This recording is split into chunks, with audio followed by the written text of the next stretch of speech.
We continue to roll through our 5 questions feature on NC State men's basketball as we head into the start of the upcoming season. And today we are discussing Mr. Quadir Copeland. I have with me, as always, Jake McSwain. And Jake, this is the first one of these we're going to be able to do with some real data here because we've had the exhibition game, the scrimmage, 88-86. And it's great to start with Quadir because I thought he had a really, really good game in that come-from-behind win for NC State. Yeah, no, absolutely. I think, this was one where we were going to have probably some of the most intense debate or talk around what that role is going to look like. And I think having an exhibition game under our belt, it gives us something to go off of. And it gives us a little more room to prognosticate around what the rest of this season is going to look like. So I think I'm really excited to talk about him. Let's jump right into a first question, as always. The initial role when signed, and this is an interesting one for me, Jake, because when NC State first added Quadir Copeland out of the transfer portal, and it was early in the process, so there wasn't much to the roster. Only a couple of guys. I think you had Paul McNeil, Matthew Abel, Alan Breed. My thought was small ball 4-man. That's where I went with him. I thought he was going to end up playing the 4 position for NC State. Could be a small ball 4, could be a player who could play some on ball in a pinch, but I didn't really envision point guard. And obviously we'll talk about how things have morphed, but that was initially where I went for him because that's been kind of the way he's been used at Syracuse. McNeese State used him a lot in that role, so that was the initial thought I had for him.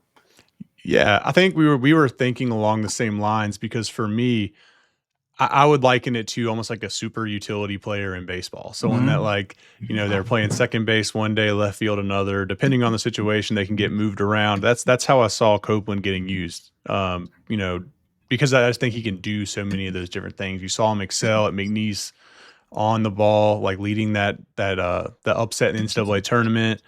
Like he obviously has the defensive potential to guard up and down the lineup. So I think that versatility, and I've said it even going back in some of these videos to where I thought, yeah, he's going to be that perfect off the bench piece. But then, lo and behold, last game happens and he's the starting point guard. Yeah, what about now? And we had heard rumors coming into the start of the season as they worked through fall practices that he was going to be in the rotation at point guard. And it's not just that, Jake. The roster drastically changed. I mean, you go from thinking he's going to play the 4 and the 3 to NC State landing Darian Williams, Terrence Arsenault, Musa Sanya, Jerry Ding. They just added a bunch of options there, and it kept being a situation where all they really had at the 1 was Trey Holloman. And that's, look, Trey's a quality player, but you can't go into the year with just one guy there. And Copeland gets to start. Holloman comes off the bench. We'll see if that continues throughout the course of the season. But 28 minutes against South Carolina, 6 of 9 from the field, 16 points, 4 of 7 at the free throw line. Had 3 turnovers, 1 assist, but a ton of energy. The defensive efforts there. And I actually love the role with what NC State started with because they need a guy who's going to kind of be that glue piece. And I think pairing him with Arsenault there, it was ideal. Yeah, and we've talked about it throughout the offseason, but when you add Darian Williams and you have 4 guys on the court that can handle the ball as much as NC State's going to be able to run out there, and you can feel confident having the ball in multiple guys' hands, that role of initiator, of half-court initiator just becomes less and less important. So when you have Quadir Copeland out there and what he brings on the defensive side of the ball and the energy and athleticism that he has at that position, that's where I really think you're starting to see that cost benefit go up on his direction. What about the best case scenario for Quadir Copeland? I think we're seeing it, right? I think starting point guard and being ultra productive. I think that's the role that probably best benefits him looking towards the future and, professional level. If he can show he can handle that type of a role in the ACC, I think that's ideal for him. I think you're going to see him, he played 28 minutes in this exhibition game. And the other thing about him is we keep saying point guard, but the way we described him earlier, the versatility's there to play with Holloman. And he did that in the exhibition game. So he's still going to play some off the ball. He's still going to play some on the wing.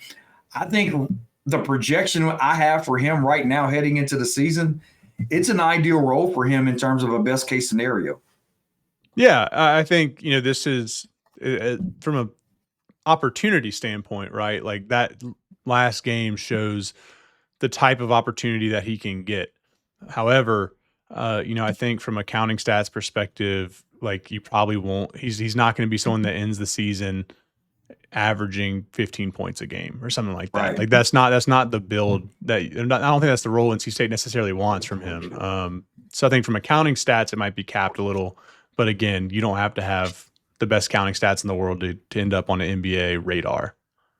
Worst case scenario, what do you think it is for Quadir? I'll let you go first on this one. I mean, worst case is that he doesn't hold up as a lead ball handler against high level competition, and that relegates his role to being more of that energy defense, small ball, big man type role, which is still it's still useful and still has a spot, and he can probably flash a little bit more as a ball handler when he's coming in those types of spots versus as the team starting point guard. But I think if his offense can't hold up, that is going to limit him a little bit. Yeah, I think those are the two, to me, questions that could kind of drop his stock in a sense. There's two of them. One's the turnovers. I mentioned he had 3 in this game. If he's playing on the ball, we know he's an aggressive playmaker, and that can benefit you at times, but it can lead to some turnovers as well. And then also, will he be able to shoot the 3-ball well?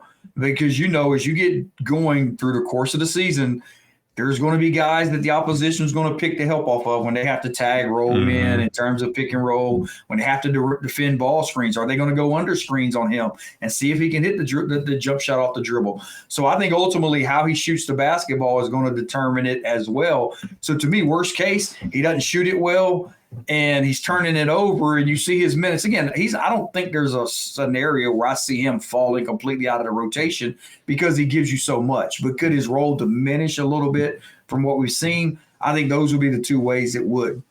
Yeah, I wouldn't put a ton of stock into Quadir Copeland becoming like even average 3-point shooter. Right. Like over the course of a year, I think like you need him to be able to shoot the ball well enough to, like you said, guys can't just completely cheat it out of the play like that. And that's when we say like he has to be able to shoot the ball, we're not saying he has to be even a mid-30s, 30% type of guy, but you need to be able to at least be a threat to where guys respect that aspect of your game.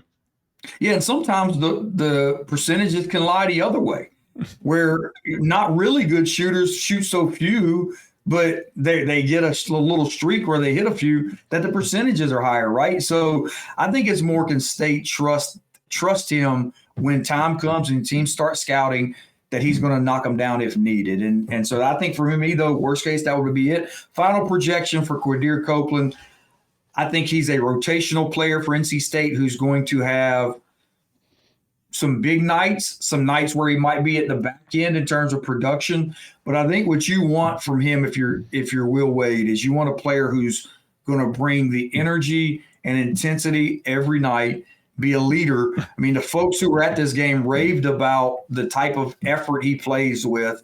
And I think when he brings that, he's going to find a way to get on the court. So I don't think rotationally, like I said, it's not a major concern there with him. It's all about the intangibles that he provides for NC State.